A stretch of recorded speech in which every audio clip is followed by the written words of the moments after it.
Bonjour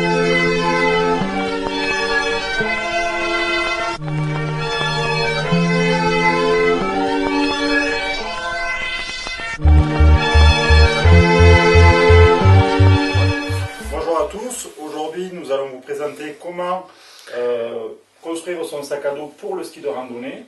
Pour cela, on a affaire à Guillaume Vernol, notre guide de haute montagne, qui va vous présenter le matériel nécessaire dans un sac de montagne pour faire du ski de randonnée. Donc je laisse la parole à Guillaume. Bonjour à tous, donc Guillaume, guide. Donc ce qu'il va falloir, c'est dans un sac condensé plein de matériel, que ça ne soit pas trop lourd, mais efficace. Donc dans un premier temps, on va vérifier le matériel de sécurité, donc mettre une pelle, une sonde et un DVA, en vérifiant avant de partir que les piles soient au maximum, au minimum à 90% et sinon 100%. Voilà, chaque sortie, ça c'est important de vérifier ça et de savoir se servir de son DVA. Dans un deuxième temps, quelles que soient les courses, moi j'aime bien avoir ma paire de crampons, de préférence en alu avec les pointes en acier. Un piolet assez léger mais assez technique. Ce modèle, le Petzl, est un très bon modèle pour ça. Alors aujourd'hui, c'est vrai qu'il y a une notion de poids dans le sac à dos de ski de randonnée, parce que si on est trop chargé, pour faire une journée en montagne, c'est un problème. C'est un problème, voilà. Donc du coup, c'est vrai que toutes les marques elles se sont mises à faire du matériel léger de plus en plus technique. Et on voit vraiment la différence là, sur les 5 dernières années, une explosion du matériel. Je vous conseille vraiment le matériel. Alors c'est vrai que ce piolet, il a une particularité, c'est qu'il a un manche en alu, qui est très léger. Et pour le ski de randonnée, il est vraiment adapté, comme les crampons, où on va avoir des crampons totalement en aluminium, très légers, avec 2 pointes sur l'avant, pour permettre de faire du couloir, ou si on doit planter les pointes des crampons dans des parties plus dures. Exactement.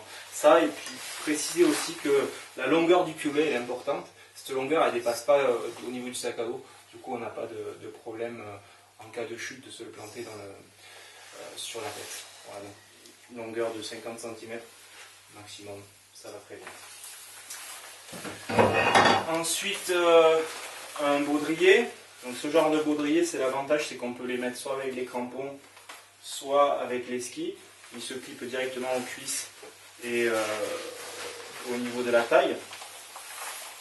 Une corde de minimum 30 mètres. Le diamètre, peu importe, mais plus c'est fin et moins c'est lourd. Pour le ski de randonnée, on n'a pas besoin d'une corde très technique, c'est juste pour passer des petits passages un peu raides. Pas besoin d'avoir une grosse corde.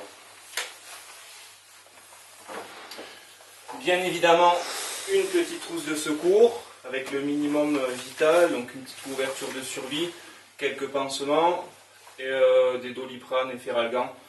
Voilà, ça c'est assez important, ne pas l'oublier. Ça c'est les plus, mais qui peuvent nous sauver soit sur la journée ou un raid.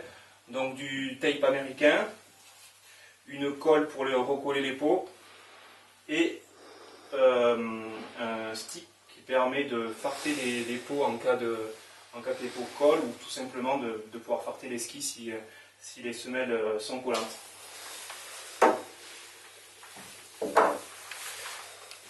On ne peut pas partir sans des lunettes. Donc minimum catégorie 3, mais je conseille une catégorie 4, ou alors un verre polarisé. En plus de ça, forcément, un masque en cas de tempête. Donc le masque, pensez à prendre une housse, parce que ça on le mettra dans le fond du sac, pour pas qu'il s'abîme. Donc une housse. Toujours 2 paires de gants, ou une paire de gants, et une paire de moufles. Voilà, ça c'est un duo indispensable. Il y a toujours une paire dans le sac, au fond du sac. Là, tu prends 2 paires chaudes, ou tu prends une paire légère pour la montée, et une paire que tu vas mettre en fond de sac pour la descente, ou en cas de froid.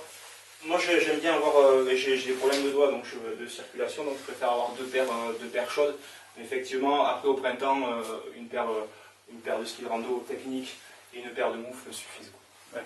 Voilà, janvier, février, mars, j'opterai plus pour des gants assez chauds. Toujours un buff, pareil de préférence, moi j'aime bien le mérinos, parce que pour la transpiration il n'y a pas d'odeur et c'est quand même un peu plus chaud.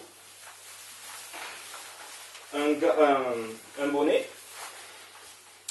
Et si je pars sur plusieurs jours, donc j'aurai exactement le même sac. Alors ça c'est, si tu pars sur la journée, tu prends ça comme matériel, Ouais. et après lorsque tu fais du raid, tu vas prendre quoi d'autre ou quoi de Ce que plus je vais comme prendre en matériel? plus, mais pas grand chose, je vais juste prendre un sac à viande, un sac en soie de préférence, pour le refuge.